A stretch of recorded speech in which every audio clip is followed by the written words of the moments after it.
The United States ushered in the atomic age by dropping 2 atomic bombs on Japan in 1945. What followed was a nearly 50-year-long Cold War and a massive buildup of the Soviet and American nuclear arsenals. In the event of a war, most of these nukes would either be dropped from high-altitude bombers or launched on the ends of missiles. But in the early days of the arms race, there was another means of launching nuclear payloads.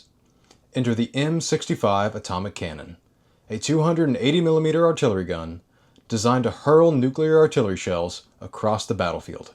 In this video, we're going to learn a bit more about the short-lived M65 and even have a chat with one of the men that worked on the gun back in the 1950s. Once we humans discover something new, we tend to want to put it in everything.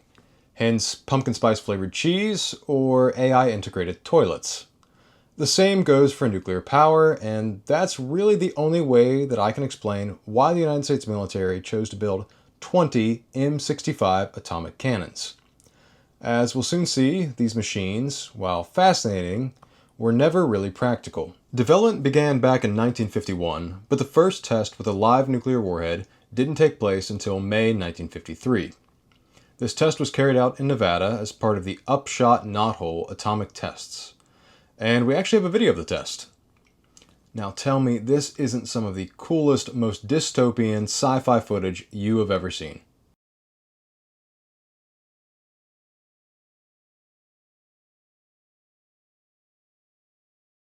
The crew for the gun that fired this particular warhead named their cannon Atomic Annie. A fantastic name, I have to say.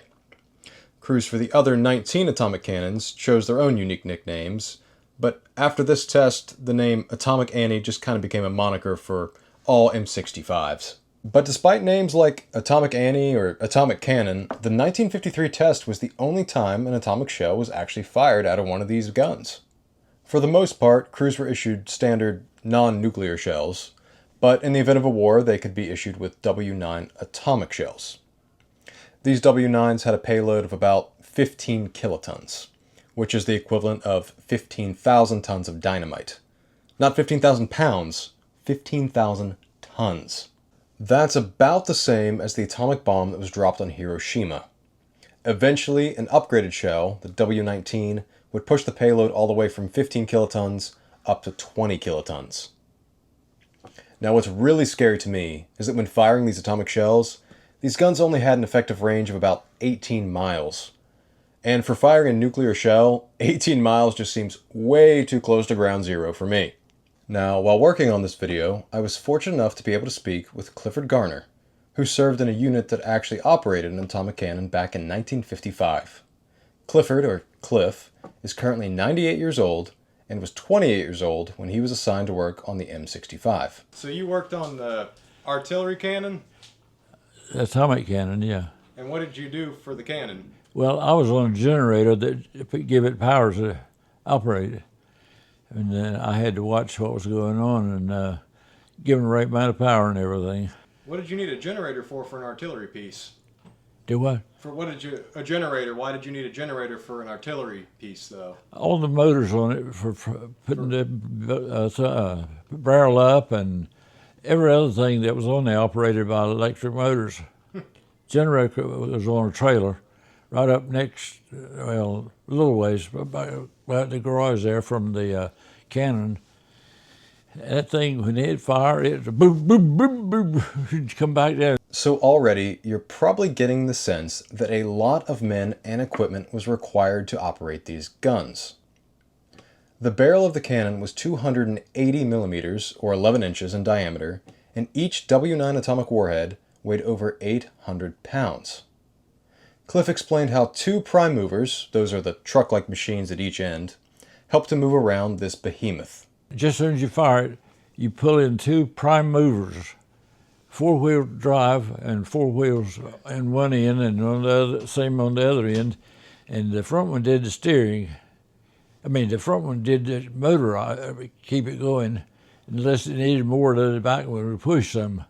But he steered and he steered. So they could turn right around a dime, length of the cannon anyway, and it would put 280 millimeter shell on a blanket 10 miles away. So after each shot, the entire artillery gun could be picked up using 2 prime movers and then moved to a new location. These 2 prime movers, as we call them, wheels about that high, big tires, 2 of them with 4 wheels each, and a forklift did this. And one would drive up to one end of it, and one would drive up to the other end and put those forks under big old pins and lift that thing up and take off. It sounds impressive, but as Cliff explained, it wasn't quite as effective as you might think. Cliff described the M65 to me as obsolete before it even made it to the field. It never went over too big. It couldn't move fast enough for the artillery, enemy artillery would zero on one of our rounds and then go where it came from and start firing on us. So and we couldn't get away that quick. Wasn't very practical. I guess not. I think they disbanded the atomic cannon now. The only ones around is in the museums. But I was curious as to how Cliff ended up working on an atomic cannon of all things. He told me that he started off his time in the service as a radar operator at Fort Bliss in Texas.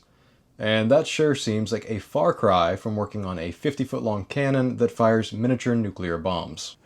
Did they tell you that's what it would be? It would be shooting our atomic artillery before you joined up? No. I got a compassionate transfer from Fort Bliss, Texas, back to Fort Bragg, North Carolina, and I didn't question what they were going to put me in. I just wanted to know if they were going to let me come back there, and they did. So I was in the atomic cannon group. I was already booked to go to FECOM. Okay. Far East Command. And let me tell you this part. You'd enjoy this a bit. This lady from church in El Paso took 2 servicemen home with her every Sunday for lunch. Just old lady, And I came up one weekend with another guy to go home for lunch. And I went, and while we was sitting there talking after lunch, she wanted to know about my family and everything. I was telling her about Mom and Dad being in bad health, and I've been trying to get a transfer, and they wouldn't give me one. And I was already signed up to go to VCOM next week. She said, "Son, do you mind if I help you out there?" I said, "What do you mean?" She said, "Well, my late husband and Graham A. Barden and I can't think now. The president was Lyndon Johnson. Said they were all good friends. Let me call Graham A. Barden and see what he can do." About 3 days from then, I was on my way to North Carolina. The president and the governor got together and called a battery and told them I was supposed to leave there any time. So they fixed it right up for me, and I took off. I was so glad to get back to North Carolina. I drove all day long from early in the morning till midnight.